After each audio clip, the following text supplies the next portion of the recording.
Today we're doing section 11.4, Intro to Derivatives, day 2. So notice the formula that we used yesterday is going to be the same as today. Notice we eliminated one specific coordinate, and now we're keeping x as x, and this new part that you're going to notice is this notation. So this f prime of x is essentially saying we took the first derivative of your equation. So for this first problem, the function is f of x equals x squared plus 3x. And again, let me just copy that formula. So we find the limit as h goes to 0. So we have to plug in x plus h. So the function is x plus h squared, and then plus 3 times x plus h. And then I need to subtract f of x, which would just be x squared plus that 3x. And then this whole thing again is divided by h. So I need to write this twice so that I can FOIL or box, whatever you do. So I'll have x squared plus 2xh plus h squared.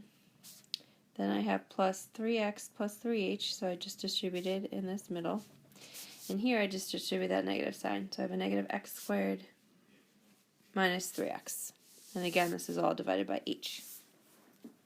So we got to go through and cancel out some terms.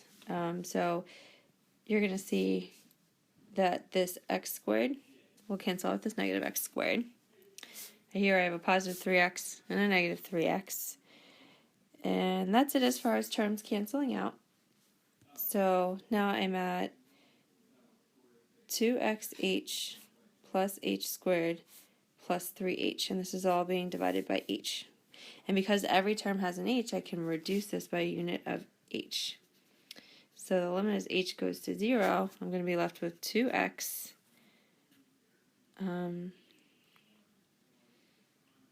plus h plus 3. And then the limit as h goes to 0 will leave me with the answer of 2x plus 3. So this represents our derivative. So this is our derivative equation. So we're going to use this for part B. So part B says find the slope of the tangent line at x equals negative 2 and x equals negative 2/3. So remember that the derivative represents your equation of the line that is tangent. So I would plug in negative 2 to this equation. So I have 2 times a negative 2 plus 3. So I get negative 4 plus 3. So negative 1 is the slope at the spot x equals negative 2. And now they want us to find negative 3/2. So I have 2 times negative 3/2 plus 2. So these 2's would cancel, leaving with negative 3 plus 2, which is again negative 1. So we found the slopes at those two lines. So let's try another one just like this, where we find the derivative first and then we find the designated slopes.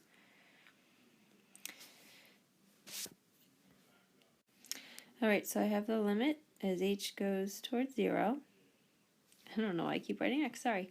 As h goes towards 0 of, I have x plus h cubed minus 2, and then minus x cubed minus 2, all over h. So I'm going to handle the fact that this is cubed. So off to the side, I know that means I have 3 of them, so let's just do the 2 first. So I know this gives me x squared plus 2hx plus h squared. And now I need to times it with a third one. Now my people who do box, you would make a 2 by 3 box. My distributor, you will distribute x in and then distribute h in. So I'm kind of distributing from this direction just to kind of give you a visual. So I have x cubed plus 2hx squared plus h squared x. Now I'm going to take this h into all 3. So I'm going to have an x squared h plus 2h squared x plus h cubed. And notice I kind of stacked them underneath like terms so you can see which terms go together. So this will give me 3hx squared. And this will give me 3h squared x. And then I have h cubed. Alright, so now I'm going to distribute this negative in. So I have h cubed plus 3hx squared plus 3h squared x plus h cubed minus x cubed plus 2. And I actually think I'm missing, one second. I am, so this was that cube part, so there was still a minus 2 at the end. So I would have a minus 2 written right there. Now it's time to cross out our terms. So x cubed and a negative x cubed, a negative 2 and the positive 2. And now this was all divided by h, so I'm going to reduce it by a unit of h. So I'm at the limit as h goes towards 0. I'm now at 3x squared plus 3hx plus h squared. Now when I plug in 0 for h, I'm going to be left with just 3x squared. So my derivative is 3x squared. So now I'm going to use that for part B. So I have a 3x squared. So to find f of negative 1, I have 3 times negative 1 squared, which will give me 3.